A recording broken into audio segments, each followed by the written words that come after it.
বন্ধুরা, আজকালকার হামেশাই প্রায় দেখা যায় যে রাস্তা দিয়ে যখন কোনো মেয়ে যাচ্ছে তার উপরে বাজে কোনো কমেন্ট করছে অথবা বাজে কোনো ইশারা করছে, সেটা হচ্ছে আজকালকার প্রায় হয়ে থাকে।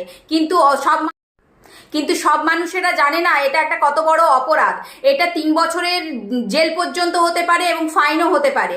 তো সেইটা আজকে আমরা আইপিসির 509 ধারা মতে কি আছে সেটা আজকে টোটালি জানবো।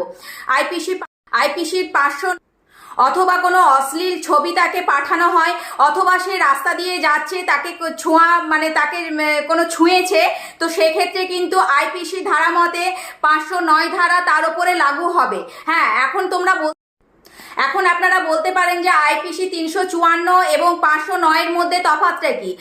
354টা হচ্ছে যে যদি কোনো মেয়েকে ইন্টেনশনালি তাকে কোনো বাজে কমেন্ট করা হয়, কিন্তু সেটা হচ্ছে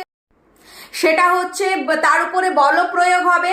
কিন্তু 509 ধারাটা হচ্ছে তার উপরে জাস্ট রাস্তা দিয়ে হেঁটে যাচ্ছে, তাকে বাজে কমেন্ট করছে, কোনো বাজে ছবি পাঠাচ্ছে, তার উপরে কোনো প্রকার বল প্রয়োগ হবে না।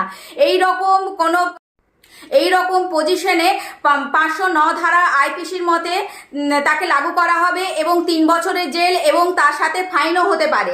এখন আপনারা গিয়ে কোথায় যাবেন? হয় থানাতে যাবেন, নয় এসপির কাছে যাবেন, আর নচেত কোর্টে এসে আপনাদের সেটা মোকদ্দমা করতে হবে।